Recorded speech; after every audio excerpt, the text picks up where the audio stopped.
कौन थे धृतराष्ट्र? कितने शक्तिशाली थे वे? कैसे हुए थे वे अंधे? क्या उनमें भीम से भी अधिक बल था? किस कारण से वे युद्ध नहीं लड़े और उनकी मृत्यु का क्या रहस्य है? धृतराष्ट्र के जीवन से जुड़े हर एक रहस्य को जानने के लिए इस वीडियो को अंत तक अवश्य देखें। ओम गणपति चैनल में आपका स्वागत है। अगर आपको हमारे वीडियो पसंद आते हैं तो कृपया चैनल को सब्सक्राइब और वीडियो को लाइक अवश्य करें। महाभारत के आदि पर्व अध्याय 104 के अनुसार जब पितामह भीष्म की सम्मति तथा सत्यवती की आज्ञा से कुरुवंश की वृद्धि के लिए विचित्र वीर्य की पत्नियों के गर्भ से संतानोत्पादन करने हेतु महर्षि व्यास जी को वहां आमंत्रित किया गया था, तो सर्वप्रथम महर्षि व्यास जी ने अंबिका के महल में प्रवेश किया। व्यास जी के शरीर का रंग काला था। उन्हें देखकर अंबिका ने भय के मारे अपने दोनों नेत्र बंद कर लिए। माता का प्रिय करने की इच्छा से व्यास जी ने उसके साथ समागम किया।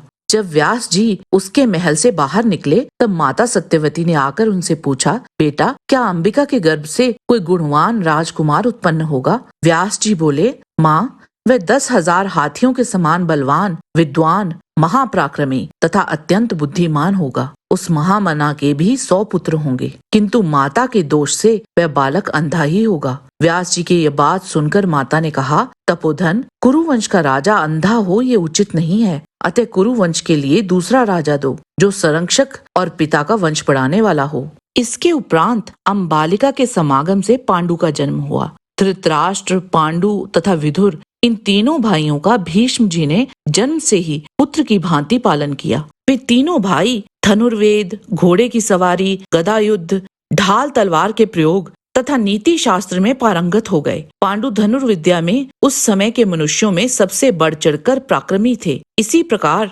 राजा धृतराष्ट्र दूसरे लोगों की अपेक्षा शारीरिक बल में बहुत बढ़कर थे। धृतराष्ट्र अंधे होने के कारण और विदुर जी पार्श्व होने से राज्य न पा सके, अतः पांडु ही राजा हुए। एक समय भीष्म जी ने ब्राह्मणों से गांधार राज सुबल की पुत्री गांधारी के विषय में सुना कि वह भगवान शंकर की आराधना करके अपने लिए 100 पुत्र होने का वरदान प्राप्त कर चुकी हैं।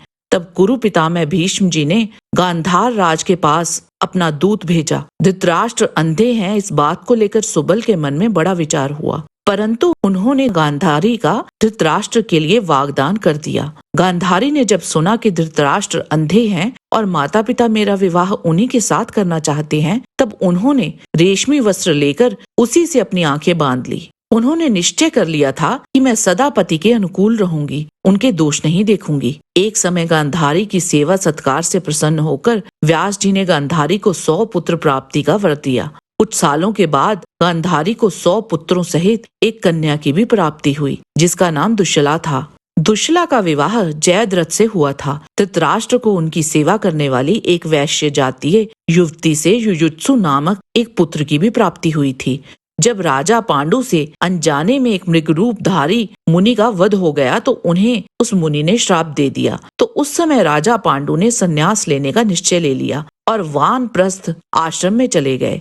उस समय धृतराष्ट्र को हस्तिनापुर का राजा बनाया गया था। जब कुरुवंश के राजकुमार बड़े होने लगे तो बाल्यकाल से ही दुर्योधन इस प्रयास में लगा रहता था वह ही राज्य की गद्दी पर विराजमान हो, और धृतराष्ट्र स्वयं भी यही चाहते थे कि उनका पुत्र ही सिंहासन पर बैठे। परंतु धृतराष्ट्र को भी विवश होकर युधिष्ठिर को ही राज्य सौंपना पड़ा, क्योंकि युधिष्ठिर राजा पांडु के पुत्र तथा कुरु राजकुमारों में सबसे ज्येष्ठ थे। ये सब दुर्योधन को सहन नहीं हुआ और झगड़े की स्थिति को देखते हुए भीष्म जी ने राज्य का बंटवारा करने का निर्णय लिया। तब धृतराष्ट्र ने आधा राज्य पांडवों को दे दिया। इसमें भी उनकी धूर्तता थी, क्योंकि खांडव प्रस्थ नामक वो स्थान जो बंजर था, उन्होंने जानबूझकर ऐसा स्थान पांडवों को दिया जहाँ कोई निवास भी नहीं कर सकता था, और अपने पास राज्य का वो खंड रख लिया जो समृद्ध था, ताकि आगे चलकर दुर्योधन वहाँ शासन कर सके। जब द्युत क्रीड़ा का आयोजन हुआ था तो पासों के उस खेल में शकुनी, दुर्योधन, दुशासन और कर्ण से युधिष्ठिर जीत नहीं पाए थे। पासे के हर एक दांव के साथ युधिष्ठिर सब कुछ हार गए। उनका राज्य, उनकी धन संपत्ति, उनके भाई तथा यहाँ तक कि अंत में वे अपनी पत्नी को भी हार बैठे। धृतराष्ट्र उस समय भी चुप रहे जब भरे दरबार में उनके पुत्र दुशासन ने द्रौपदी का चीरहरण किया। राजा होने के नाते भी वे चुप बैठे रहे। अंततः उनकी अंतरात्मा जागी तथा वे पांडवों के क्रोध से भयभीत हो गए थे और उन्होंने पांडवों ने जो कुछ भी खेल में हारा था वह सब लौटा दिया। परंतु शकुनी ने बड़ी ही चतुरता से एक बार फिर युधिष्ठिर को खेलने पर बाध्य कर दिया और एक बार फिर युधिष्ठिर हार गए, जिसके फलस्वरूप पांडवों को ऋण उतारने के लिए 13 वर्षों का वनवास काटना पड़ा। वनवास के बाद ही वह पुनः राज्य पर अपना अधिकार प्राप्त कर सकते थे। बहुत से प्रियजनों ने धृतराष्ट्र को ये चेताया था कि राज्य के प्रति आपका उत्तरदायित्व होना चाहिए, ना कि पुत्र के प्रति। जब कुरुक्षेत्र का युद्ध आरंभ हुआ था तो उस समय धृतराष्ट्र हस्तिनापुर के अपने महल में ही रहे। युद्ध के हर एक दिन की महत्वपूर्ण घटनाओं के बारे में संजय उन्हें बताते थे। जैसे जैसे उनको संजय से ये ज्ञात होता था कि एक एक करके उनके पुत्र भीम के हाथों से मारे जा रहे हैं, तो वो दुख से पीड़ित हो गए। दुर्योधन को युद्ध में जाने से रोकने में अपनी अक्षमता पर वह बार बार विलाप करते थे। संजय अक्सर शोक संतप्त राजा को सांत्वना देते थे और उन्हें ये भी स्मरण करवाते थे कि धर्म पांडवों की तरफ है और कृष्ण और अर्जुन के विरुद्ध युद्ध जीत पाना असंभव है। युद्ध समाप्ति के उपरांत संजय, विदुर और व्यास जी ने धृतराष्ट्र को समझाकर शोक को त्याग देने को प्रेरित किया।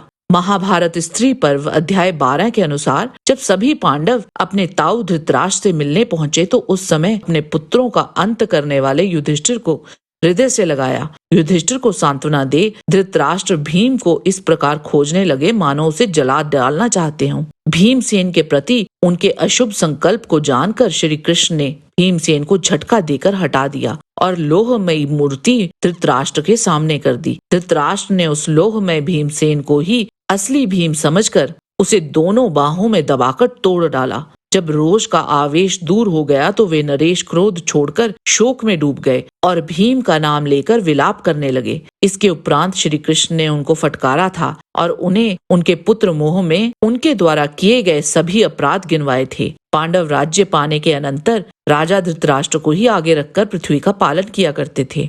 पांडव सभी कार्यों में राजा धृतराष्ट्र की सलाह पूछा करते थे। इसी तरह उन्होंने 15 वर्षों तक राज्य पर शासन किया। युधिष्ठिर और धृतराष्ट्र का तो आपस में बड़ा प्रेम था, परंतु दुर्योधन का स्मरण करते हुए धृतराष्ट्र मन ही मन भीमसेन का अनिष्ट चिंतन किया करते थे। उसी प्रकार भीमसेन भी अपने मन में धृतराष्ट्र के प्रति दुर्भावना रखते थे और एक समय राजा धृतराष्ट्र ने गांधारी के साथ वन में जाने का निर्णय कर लिया और कुंती तथा विदुर भी उनके साथ ही वन में चले गए। धृतराष्ट्र ने प्रस्थान से पहले युधिष्ठिर को राजनीति का उपदेश दिया था। वन में रहते हुए व्यास जी ने धृतराष्ट्र को उनके पूर्व जन्म के बारे में बताते हुए कहा था, गंधर्व लोक में बुद्धिमान गंधर्वराज धृतराष्ट्र के नाम से विख्यात हैं। वही मनुष्य लोक में राजा धृतराष्ट्र के रूप में अवतीर्ण हुए। महाभारत के आश्रम वासिक पर्व अध्याय 39 में नारद जी युधिष्ठिर जी को बताते हैं, वायु पीकर रहने वाले वे नरेश जब घने वन में प्रवेश करने लगे उस समय उन्होंने याजकों द्वारा इष्टि करवाकर तीनों अग्नियों को वहीं त्याग दिया। तदंतर उनकी उन अग्नियों को उसी वन में छोड़कर वे अपने स्थान को चले गए। वही अग्नि बढ़कर उस वन में सब ओर फैल गई। उसी अग्नि में धृतराष्ट्र आदि सब दग्ध हो गए थे। राजा धृतराष्ट्र अपनी ही अग्नि से दाह को प्राप्त हुए। जय श्री कृष्ण। आज के वीडियो में बस इतना ही। आशा करते हैं कि आपको हमारा ये वीडियो पसंद आया होगा।